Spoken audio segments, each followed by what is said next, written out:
My name is Miguel Lopez, and I'm the Director of Small Business and Entrepreneurship with the Little Rock Regional Chamber of Commerce. My area of interest really is small business and entrepreneurship, which is kind of appropriate that it's in my title. But I come from a family of small business owners, and I've seen firsthand kind of the struggles and the sacrifices a small business owner has to make on a daily basis. So I'm really passionate about helping them, not have to go through that stuff that other small businesses usually go through.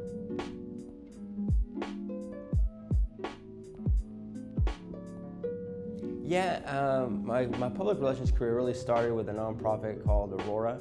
I was a communication specialist there, and the problem that they were having, and probably still have to this day, is they were having a difficulty in getting the Hispanic population to become registered organ donors, and a lot of that was just lack of communication across cultural barriers. So that's really where I kind of found, that's really where I got passionate about bridging that divide between cultures, whether it's for organ donation or small business, entrepreneurship. I think a lot of the problems that we have in today's society could be dealt with if we just were able to communicate effectively across multicultural channels.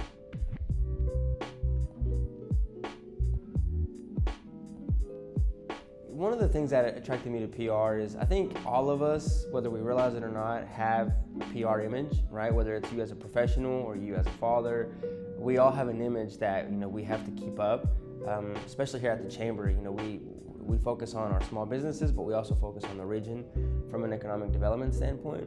So it's something that's always ever present in my mind. How do we promote our chamber, our businesses, our region better? And also on a personal level, how do I promote myself to dress professionally, to talk, in a manner that I can communicate across cultural barriers? So I think we all have an interest. It doesn't matter where you work. For your professional development, you have to have a good, clean image. And I think my passion comes, how do I do that for myself, but also how do I help others achieve that?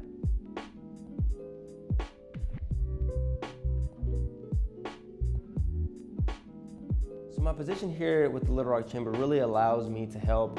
We've got over 1,200 small businesses that are members of the Chamber. So I work for them essentially. I make sure that they have the access to capital that they need, small business programming, and also establishing those connections that are going to be very fruitful for their small business. With the entrepreneurship standpoint, I help a lot with the Little Rock Technology Park and the Venture Center. Just make sure that people know about the tech park, that we're driving people that maybe wouldn't have gone there before.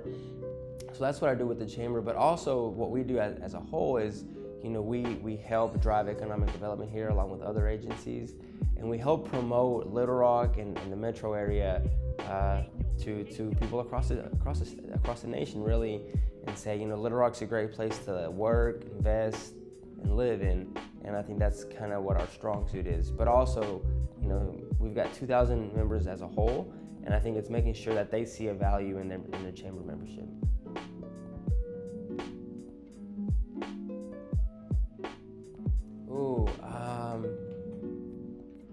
That's a good question. I would probably say two. One would be my family.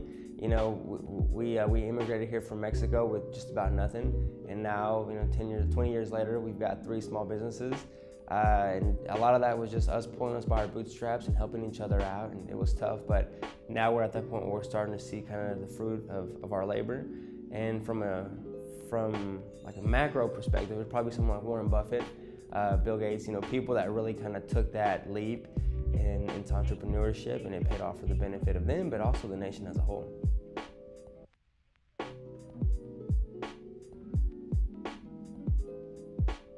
Yeah, when it comes to increasing diversity, I think it's tough because a lot of people don't really buy into it. You've got those that are big supporters of it, and they're seen from the other side as, well, of course you want that, you're a minority, right? I think, one of the ways that we approach it here is, you might not always get the black and brown thing, but you're always going to get the green thing, right? And diversity and inclusion just makes sense. There's tons of economic data that show that businesses that have a more diverse workforce tend to do better off. And a lot of that is because, we each have a different perspective, a different value to bring together. And if you surround yourself by people that look just like you, you kind of work in a vacuum. And I think that's a negative thing for a business. So that's kind of the way that I always approach it, because like I said, it's, when it comes to the green thing, the money thing, people will get it, and whether that, that may not be the most genuine way to do it, at least it works. And then after that, they'll start interacting with people that they didn't interact before, and then eventually it comes full circle, and then they just become proponents of it for the green thing and because it's the right thing to do.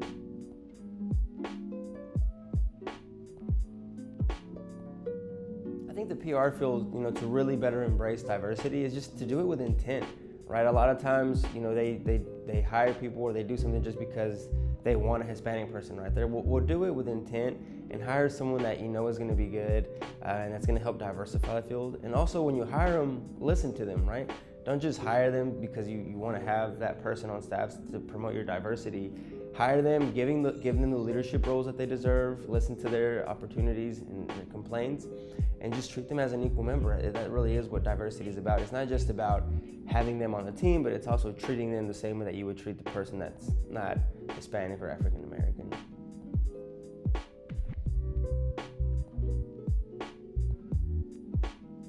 I think, it's taking that leap of faith with that smaller minority-owned firm that, you probably have never heard of or you just heard of.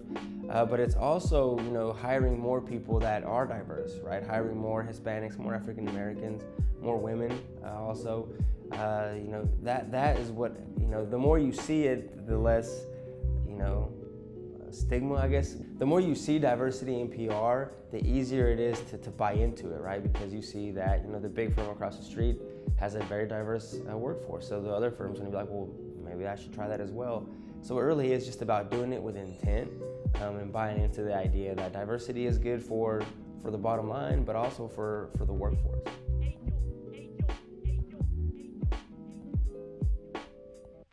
When you, as a minority, I think it's, oftentimes you're in that situation when you're the only minority in the room.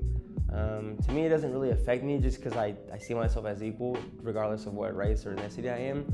But it does always kind of make you wonder, what would this room look like if it had more diversity in it?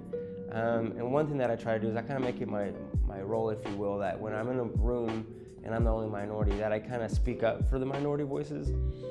Because at the end of the day, if we don't speak up for our own, who's going to do that for us, right?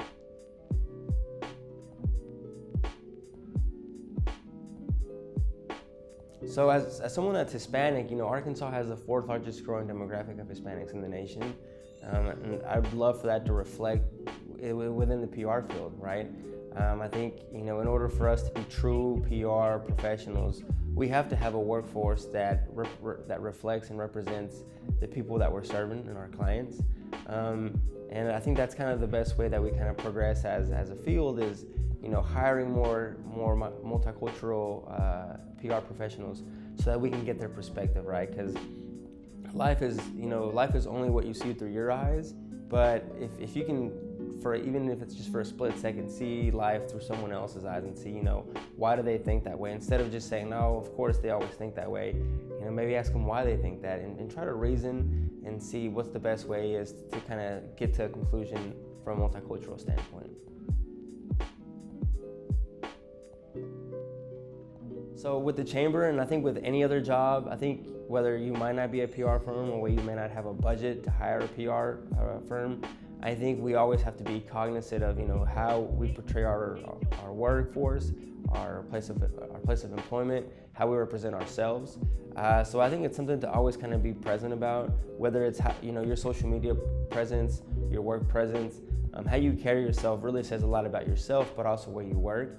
So I think as PR professionals, it really is our job to kind of mentor other people coming into the workforce that may or may not be PR professionals, but also just kind of, taking other minorities under our wing and just saying, how can we help you go through the stuff that I went through so that you don't have to go through that. Or so when you do go through that, what I did and why I was able to be successful. Because, my mom always said, when you get to the top, you always have to send the elevator back down to someone else. And I think that's what it all boils down to, is just making sure that, we're there for the other people coming up and making sure that, they don't have to go through the stuff that we did.